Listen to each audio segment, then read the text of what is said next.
you imagine arithmetical, geometrical, sequential? So the other one you can imagine. So now people are even talking about food to eat. Like Chilak, I saw your post. Anybody who has 5 people now, that should be praised in this country. Not to talk about 2 wives and the other. It's not about having the 2 wives. It's about providing for them. That's the issue. Now, looking at what we are talking about on the issue of our debt. The issue about our debt is not it's not a new thing. And I used to say it, and I will say it here. Leadership in any society, whether organization, whether in the family, is very critical. It's the leadership that gives direction as to where the organization or the country or the family goes. If you have a leader who don't have any clear-cut destination for the family, for the organization, for the country, we will all be running around in a circle, just like what we are doing. You see, time has gone when you bring a policy that is try and error. It was those days. The era of Adam Smith economic policies, they've gone. We're talking about AI. We're talking about intellectual capacity. It's not about those days where you think that demand must be equal to supply. It's gone.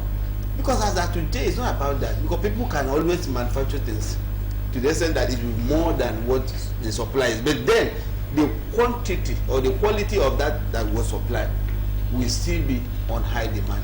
So that is it.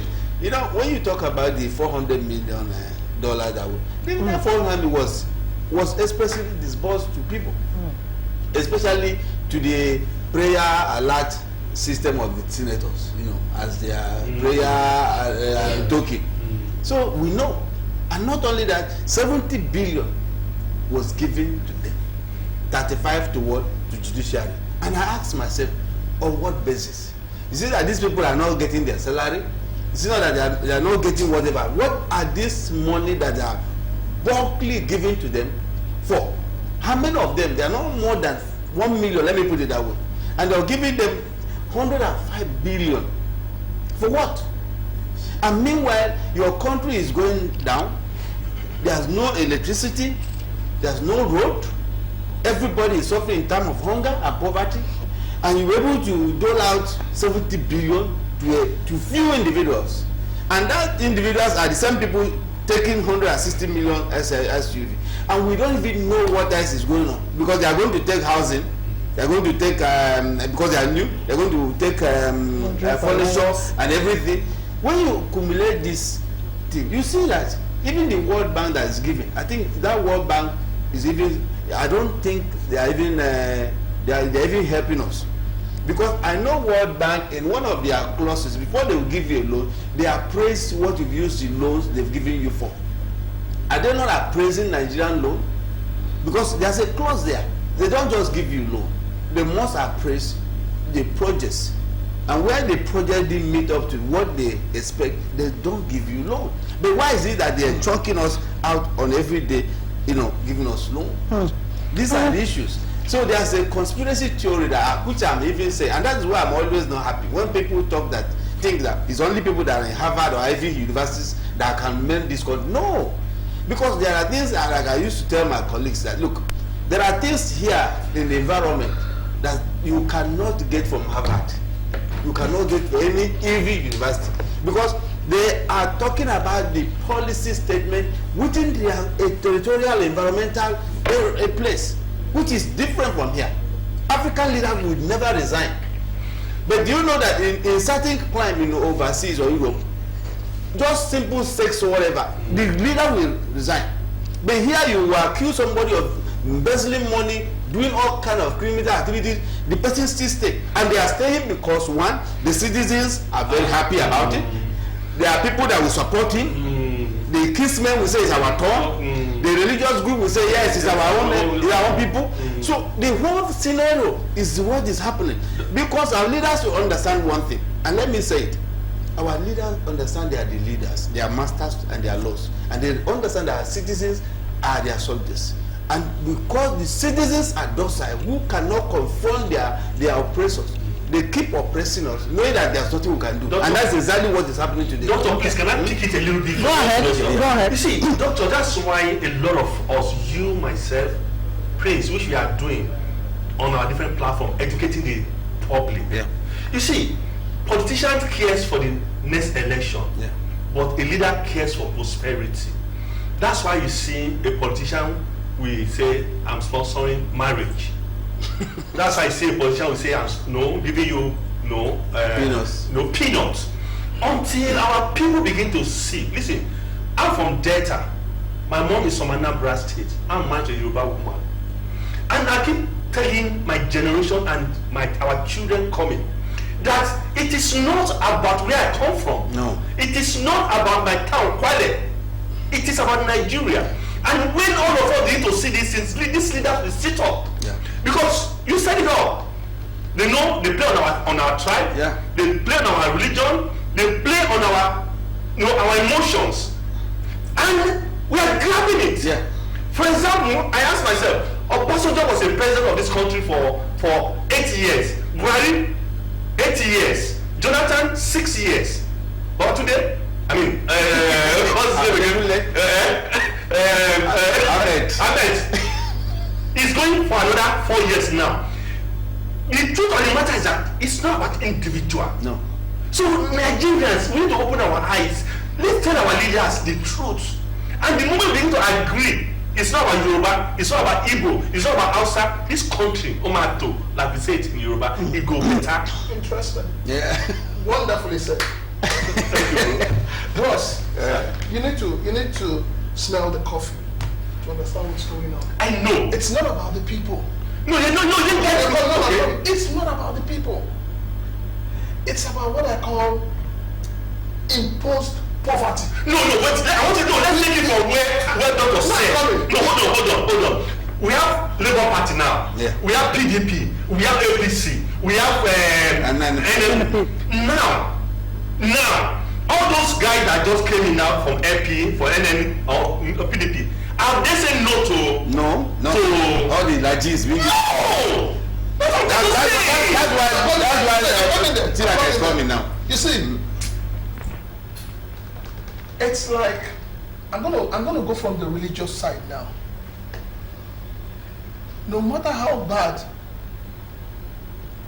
an Islamic school is, or a Christian denomination is, the moment you ordain somebody as a pastor, he must open his own church. He must have his own people that follow him. What our leaders have done, and that is where the divide is. The divide is not about religion. It's not about tribalism. It's about poverty. When you make people hungry, Stanley. anything you say to them, they will do. Our leaders, from governors to honorable to president, they have formalized that concept of holding the people down with poverty. That is why the government will say they want to share 1 billion, 500,000 people are rejoicing. It's poverty. If the government is sincere and creates an enabling environment, the people will question the government. Yeah. And we will ask ourselves, why is it that the governments are not allowing the local governments to function? Exactly. Why? Why is it that the day you get elected as a honorable member, you change your house, you change your phone numbers, you change your cars, you marry a new wife, you have arrived. So this whole issue is not about the Nigerian people. See, let me tell you, the last election, what I saw, because I participated in that election. We all saw it. What I saw was people united in one voice. Unfortunately. People united in one voice. Unfortunately, our system does not support the mouthpiece of the people. No, this table, I want to ask this question, please. I'm not taking your job patient. Now, our goal is solution. Our what? Our goal is solution to all of this. Yeah. So what's the solution?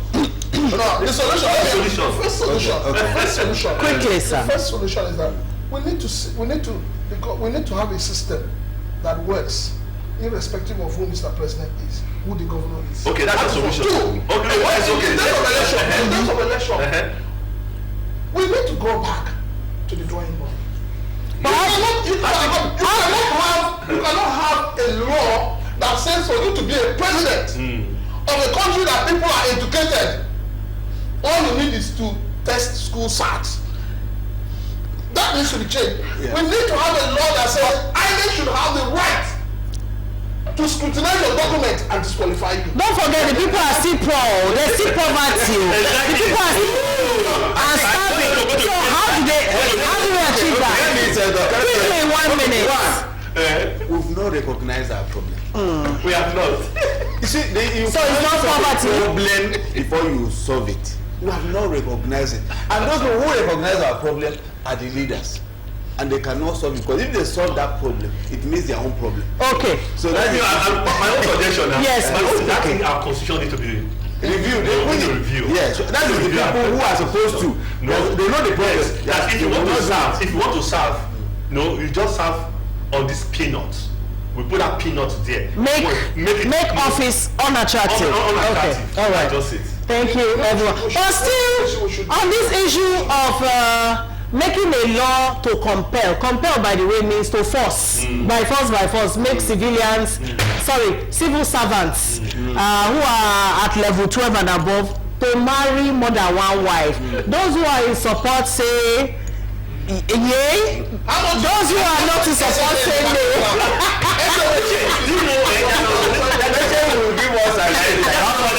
In the US right now, 5,004. They're actually working on people reducing to stop having children. Exactly. China did it with results. Here in Nigeria, people are thinking about marrying more wives. Nobody allows you to marry. Okay. The problem. All right, we have to go, gentlemen. Training the children. That's the problem, and that's what we're having. We have a reaction here from Dayo, and it says, "Good afternoon, crew.